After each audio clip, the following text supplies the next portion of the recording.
Bernstein Show. Here's Ed. Looking to create more love in your life and improve your relationships? Well, my guest today, Don Miguel Ruiz, is here with having written his book, Mastery of Self, explaining how to live a more fulfilled life. But also son of a very famous author, Don Miguel Ruiz Jr., I guess I'll call him. Yes, yeah, people who call wrote him that.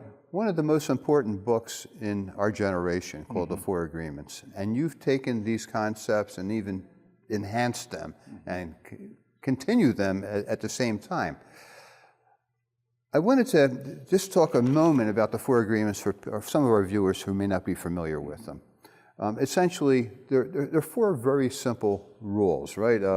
Let's go through them very quickly. Be impeccable with your words, right? I mean, just be honest, have integrity in the words you use. Why is that so important? Well, you can say our words is the work of art that we create.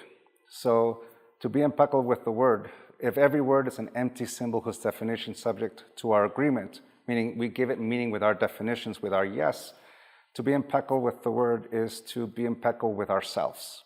Use the word to accept ourselves just the way we are, to engage life and create the life we want to experience. Because when we don't use the word impeccably, there's a lot of distortion.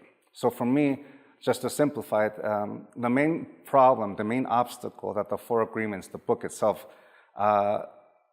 faces is something called domestication, which is a system of reward and punishment by which we model the behavior of an individual, where if you live up to the expectation, you're worthy of a reward, and if you don't live up to the expectation, you're worthy of a punishment. Since we are emotional beings who experience the full spectrum of our experience, that reward feels like acceptance, which feels like love, and the punishment feels like rejection, like the lack of the way of love. It's the way we learn conditional love. I love you if. So to not be impeccable with the word is to use our agreements, our word, to reinforce whatever conditional love we have with ourselves. And when we have that for ourselves, we give it with everyone else. To be impeccable with the word is to use our word to liberate ourselves from that, to heal ourselves from that. Just with that simple difference, I can use my word to reinforce whatever judgments I have of myself and that others give of me, or I use my word to help me heal from those wounds that conditional love left in my heart. Your answer just kicked off 30 more questions that I have. So I'm just going to go through the four agreements that's my interpretation quickly, of it. Yes. And then we'll kind of trail back to where you were talking about. Don't take things personally is the second one. Don't make assumptions, number 3, and always do your best. Yes. Really simple advice. Yes. But let's go back to some of the things you were talking about, because you were talking about judgment. And you look at the political world today, you look at what's going on in the United States and in other countries. I mean, people have different opinions, different judgments, different viewpoints. It seems like we can never get on the same page, right? I mean, how do we obtain that? Well, you could say it's the 5th agreement, be skeptical but learn to listen. To me, skepticism is not putting my fingers in my ear and closing my eyes and going, la, la, la, la, I can't hear you. To me, skepticism is holding back my yes, holding back my no, and learning to listen. When that happens, I'm not saying yes or no automatically to something that someone's saying. I'm giving it scrutiny first by listening to it. But you're not even judging it. Right, but that's not as easy as it sounds. Oh no, because we're so attached to our beliefs. Basically, depending on how we're domesticated or conditioned or indoctrinated, depending on which word we want to use, we'll see the world through that point of view. But if we put a question, is it true? Just giving it that little bit of scrutiny allows us to listen. So when we engage each other as human beings, the ability to listen to one another allows us to see the world from someone else's point of view. It's the thing that allows us to have empathy. But if we are not being skeptical and we're listening, but we're already projecting what we think it should be, well, we're not listening to the other person's point of view. And usually when we get attached to our belief, we begin to distort everything. We want to see the world as we want to see it, because if it's not true, then how am I worthy of love? How am I worthy of acceptance? I need to be righteous and I need to be right. When that happens, all lines of communication begins to end. So for me, the four agreements, in essence, are instruments that allows us to clean the channels of communication, the ability to listen to one another and find that common ground. But how do you know if something is true or not? I mean, that seems to be the big issue in today's world. Well, one of my favorite quotes comes from Neil deGrasse Tyson that says, "The thing about science is that truth exists whether you believe in it or not." At least that's how I remember it. The truth exists with or without me. It doesn't need me for it to exist. A black hole was going to exist whether we proved its existence or not. In contrast, a belief only exists for as long as we say yes to it. The moment we change that yes into a no, it ceases to exist, which means the moment I no longer believe it, it ceases to exist. And that's the difference between the truth and a belief. The ability to give it that scrutiny allows us to see what is the truth from that point of view.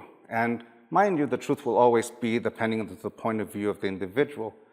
But from the point of view of life, from the point of view as the individual, the willingness to give it scrutiny, is it the truth, allows us to know the difference between a belief and the truth. And emotion gets tied up in this as well. Yes. Right? But emotions, I hear, are nothing really more than a thought. Right? A thought then kickstarts the emotion. Yes.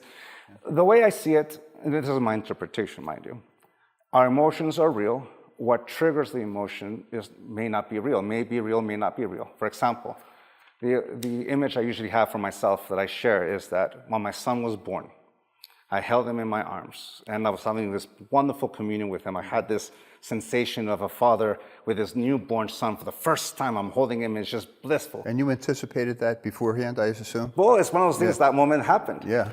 But then, of course, I went to the classes before. I went to the lessons. I read what to expect when you're expecting, and I remember something called Sudden Infant Death Syndrome, SIDS.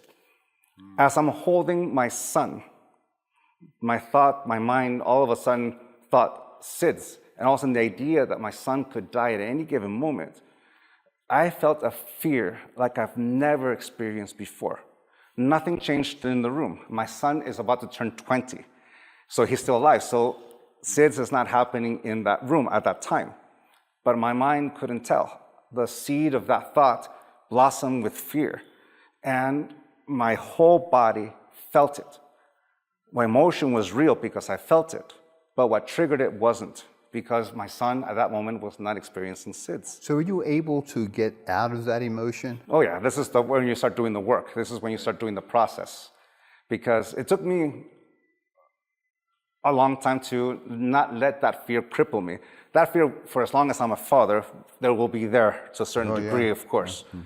But the way it was the first time, it's the thing that happens with a parent. So the very first time that the idea that our child could die, it's a fear that can cripple us and even impact us beyond it. It could impact the relationship. But if we begin to heal that wound and accept it, that it's there, that fear will always be there. But giving myself the opportunity to heal it allows me to not let it blind me, because when that fear can take over, it blinds me for who my son is, who my daughter is, or who I am, or anything in life. So it's a thing that allows me to stay present in my relationships. Because you weren't staying present because you were thinking of what could happen. Yes. You're thinking of the future, I guess. Yes, right? Yeah, exactly. And you weren't in the present at that moment. But I want to take a step, talking about the present. Let's talk about the past for a moment. Because I want to take a step back. Because I need to, because I know we'll get in a conversation, I'll forget to mention that you have a tremendous book, Mastery of Self. Thank you. That you have written a number of years ago, and it's still kicking butt. Thank you. It came out 9 years ago. Yeah. Wow, time flies. It sure does. But a lot of what you and your dad talk about is the Toltec tradition. What exactly is that? Well, the Toltec comes from the Mesoamerican traditions. The Toltec are known as a civilization that existed in the Mesoamerican, in the Central Valley of Mexico. But the word Toltec is a Nahuatl word, a Nahuatl name that, if I translate it into English, means artist. If I translate the phrase, the Toltec art of transformation, into 100% English, it means the artist path of transformation. I'm an artist, and the canvas for my work of art is my life. And the instrument I'm going to use to create that work of art is going to be this body, this mind, my will, my word, and I'm the energy that manifests this body. So with every choice I make, I can either make the most perfect heaven or the most immaculate hell, and every choice I make makes this work of art going back and forth between the two. So for me, it's engaging this life. How do I want to live it? How do I want to engage it? And look, that's the most challenging thing, I guess, all of us have, Yes. right? To making those choices, because we always have a choice. I mean, there is a Man's Search for Meaning, right? It was a classic book that was written basically about you always have the freedom to make a choice. And as what separates us from animals, essentially, is that ability to make a choice. Yeah. Right? Although it's very hard to understand that you do have a choice when you're feeling bad, when you're feeling sad, when you're in fear of your child dying. You know, how do you turn that around? Well, my father always described it as like the minimal opportunity. Some people in popular culture would call a moment of clarity. You know, it's like an alcoholic that has gone on a binge, and all of a sudden they wake up one morning and have that minimal opportunity where they see everything they manifested. At that moment, they're slightly out of that illusion that took them to that point where they've created this situation. In that moment, there's the idea, what do I want to keep? Do I want to keep this? The mind of someone, for example, that goes through that, you're waking up with this horrible hangover, a massive headache and things like that. You're not feeling good. And you know that if you take a shot of tequila or beer, if you take that sip, the headache will go away because it'll go away. So they call it the hair of the dog. You punt the problem for another day. That's a moment of clarity without any action. It's just a thought that took it in the wind. But a moment of clarity with action, it becomes a pivotal moment in our life. Basically, in that moment when you have that clarity, that aha moment, when you're like, no, I don't want to continue on this path. I don't want to continue with this cycle. This is when you make that step. You can take that first step into sobriety, for example. And it's the toughest part because you have to go through that detox. That's so painful, but once you get through that, it starts feeling better. And you, little by little, it's about choices that you make every day.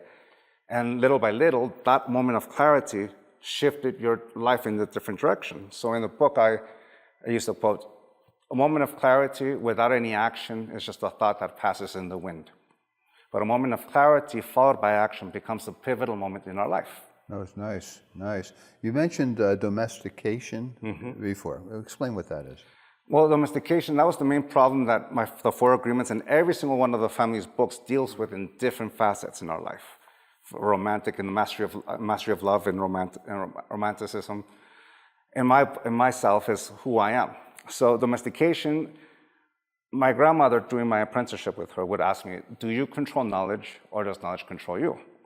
When I was 14 years old, I had no idea what that meant. But as time has progressed, the answers have shifted depending on how attached I am to something.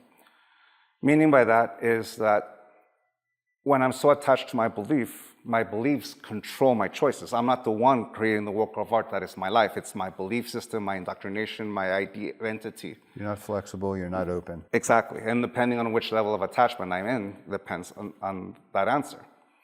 But in my ability to heal, I can regain that power. So domestication is a way that we can control and shift how someone is. Like I said before, it's a system of reward and punishment by which we model the behavior of an individual. It's if they live up to expectation, they get a reward. I love you if you live up to this expectation. And if you don't live up to the expectation, you are not worthy of my love. You're not even worthy of the name. So it's using love as the motivator to create something. And this happens oftentimes without even you realizing it, right? You're being domesticated, you don't even, I mean, as a child, I mean, even with children, you know, 2-year-olds, you know, you're subconsciously domesticating them. Because we're so used to it, we're surrounded by other people who are also domesticating. Okay, you give an example in, I think it's your book, about a parent feeding feeding a child, right? And like finish your food, because the parent wants the child to be strong and healthy and finish their food. The child says, no, I don't want any more. Okay. Now, like most parents, we think we know better than the child, right? So we influence the conduct of the child by insisting or that they finish. So the child either does or he doesn't finish it. Either way, the child is a loser in this. I see it, right? I mean, either way, you're being domesticated. Yes. Right? There's a standard being created for you that you need to live up to. Right? So are you advocating that as parents that we don't do those kind of things? What I'm saying is, as an individual, we can't give what we do not have. An example of that you've given. Let's use the 4 agreements. And I love teaching this. This is one of my favorite things to teach. The telltale sign that we use the 4 agreements as an instrument of domestication is judging ourselves for taking things personal, judging ourselves for making assumptions, judging ourselves whenever we don't live up to that expectation. That's when we use the 4 agreements as the instrument of domestication, otherwise known as we corrupted the 4 agreements and turned it into the 4 conditions. So it's the way we corrupt it and distort it. And we do that, we can see how we corrupt every other philosophy and tradition out there. If you live up to expectation, you're worthy of the name. And if you don't, here's the punishment. We can't give what we do not have. If I'm doing that to myself, then imagine my wife who grew up in the community she grew up in, where here's the 4 agreements, read it. And whenever I judge her, honey, you're taking things personal. You didn't read the book. Honey, you're making an assumption. Honey, I only hang out with people who are impeccable with their own word. At that moment, I'm punishing her for not living up to my expectation, but I'm forcing her to make the choice through the judgment. And from that point of view, if she believes me, then I've just shared with her the 4 conditions, not the 4 agreements. Even though I'm saying the 4 agreements, I'm already distorting it, because whenever I judge someone, I'm punishing them for agreements they never made, but I'm forcing them to make that agreement. If we see that with the 4 agreements, we can see that with parenting and even relationships, romantic or with our friends, with family, how we use this image, and you're supposed to live up to this image and thus be corrupted. If I begin to how do I raise my child without domestication, then it starts with how do I treat myself without it. And it turned out that domestication in that system, you can say it's a system that, what's the word I'm looking for? No, I'll forget. It'll come back to me. Yeah, but the end result is that your self-worth is diminished. Like you feel like you're not enough. Yeah, you're giving away your power to the judgment. Right. But if you become aware that that's what I'm doing, then you're in the present. Yeah. Right. The opposite is that life teaches us through action-reaction. For every action we take, there's a consequence. A consequence is not a punishment. A consequence is the result of an action. If you like this action, if you take this action, this is the consequence. If you take this action, there's a consequence. Right? It's neither good nor bad nor right or wrong. What kind of consequence do I want? Because life teaches us through the consequences of our own choices. So Miguel, are there absolutes in life? Are there absolutes that good and bad? Or is everything not a judgment? It reminds me, there was an interview that I saw some years ago. Someone interviewed a CIA agent, and she said, the thing about everyone I've ever investigated is that every single one of them think they're right. Which is true, I think, in all our opinions on everything. Yeah, exactly. Right? So from that point of view, you take it for a grain of sand. Right. So from that point of view, it's like you go back to what is etiquette. Etiquette, at a very simple point, is common courtesy. Treat others as you want to be treated, the golden rule. So from that point of view is you can shift what is good, what is bad, and question it. And ultimately, at the very basics, is respecting each other's humanity. Respecting my humanity, respecting the humanity of every individual around us, the living being from that point of view. So from that point of view is how do I want to engage the world starts with how do I want to engage myself. Right. So when you then talk about world affairs, and you look at let's take Ukraine and Russia, okay? I mean, it seems to me there's a lot of people who believe that there's a guilty party and a non-guilty party in there. Yes. I mean, so obviously we're judging the conduct of two countries, which is, to me, I mean, it's so difficult to do to begin with. It's hard to judge the conduct of one person, let alone a whole nation. Right? Yes, of course. You know, and wars are fought over this, judgments. So once again, you know, is there, like, do not murder? I mean, if somebody murders, that's a judgment, right? Yeah, you're punished. It's the most extreme form of punishment. Live up to my expectation, or here's the consequence. But ultimately, what do I control? And the truth is that I control to the tips of my fingers. Just yourself. Just myself. I don't control your perception. I don't control your will. You do. So you can say, can you do me this favor? Do you remember seeing the movie E.T.? Yeah, sure. Can we do this one right here? Yeah. E.T. Phone Home. Right. In every relationship, we only control to the tips of our fingers. I don't control your will, and you don't control my will. Just like I don't control your perception, and you don't control my perception. But every relationship exists for as long as we both say yes. Every relationship in our life is truth. If one says no, the relationship ceases to exist, which means every relationship we're in exists because we're both saying yes at the same time. Right. From that point of view, the only thing that will exist between you and I are the things we both say yes to. To respect you is to respect your no just as much as your yes. Your no is just as powerful as your yes. That's me respecting you as an individual.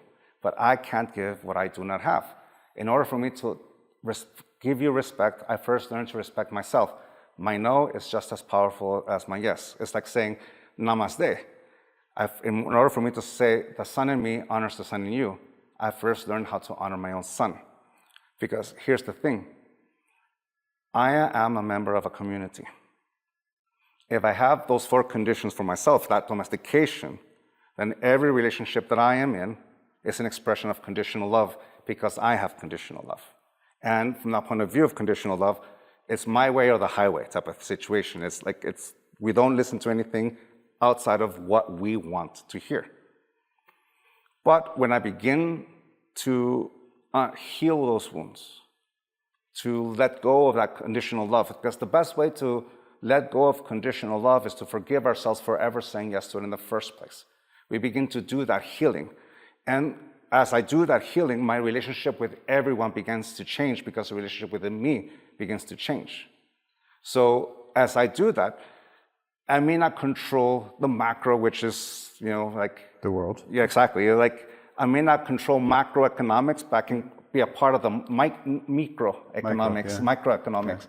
That's where I can begin impact. And some people, more than others, have the ability to go at a bigger amplifier and have a bigger sway. Some people have very little, but what matters, regardless of whether your interactions are very small to the biggest, is how you relate with yourself. And one of the consequences are the boundaries that we create, which is basically, is my ego, personal importance, going to set those boundaries, or that love for myself, which changes dramatically the boundaries I have for myself. It's not set on conditional love, but in a willingness to respect myself because I respect you. And vice versa, because I respect you, I respect myself. And those relationships look dramatically different from those ones that I only respect myself if I live up to expectation. And if I have that, then of course I'm going to have every relationship be like that. And at the same time, you can't get domesticated. Yeah, exactly. So right. it's always finding that common ground, those agreements that we make. Don't be what other people or what expect you to be. My wife has a podcast. She's called "Don't Shrink to Fit." Yes, it's the same kind of concept. Just just be who you are. You made a statement somewhere I read that I loved about forgiveness. You said, the moment you no longer wish the past was any different, then you're able to forgive. Yes. A teacher shared that with me in Sacramento. I wish I remember the name of the teacher. Forgiveness is the moment you no longer wish the past was any different. It's the moment you accept it and you let it go. To me, that's a beautiful expression or explanation of what forgiveness is, because it's the moment you realize life no longer exists in the past. I can't go back there and change a yes to a no or no to a yes because my will does not get expressed there. It happened.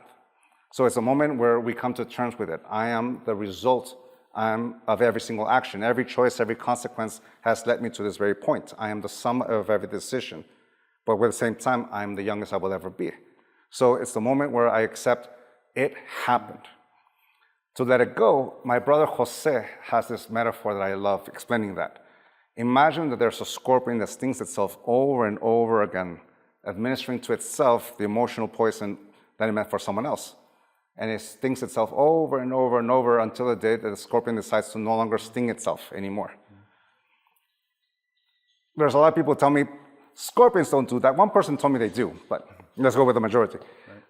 Scorpions don't do that. And I said, of course not, they're not that stupid. But we humans do. Every time we think of the past, we administer that poison over and over and over again. To let it go is the moment I realize that I don't want to castigate myself, hurt myself in the present using the past.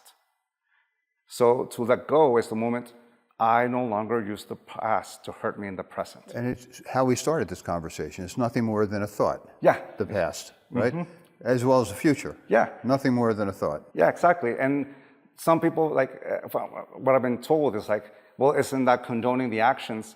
No, we let life experience the consequences. We let people around us experience the consequences. It's not a punishment, it's just a result of an action. Mm-hmm. If an action results in a lack of trust, then there's a lack of trust. But where forgiveness comes in is that I'm not going to give emotional poison again. I'm not going to punish through judgment, especially myself. I'm not going to administer and take the emotional poison that I meant for someone else to myself. And basically, it's the moment where I don't let the past hurt me in the present. Instead, feed yourself with the concept of the 4 agreements and the mastery of self. Yes. So thank you very much, Don Miguel Ruiz. Thank you so much for the opportunity. And hey, grab a copy of Mastery of Self by Don Miguel Ruiz Jr. Thank you very much.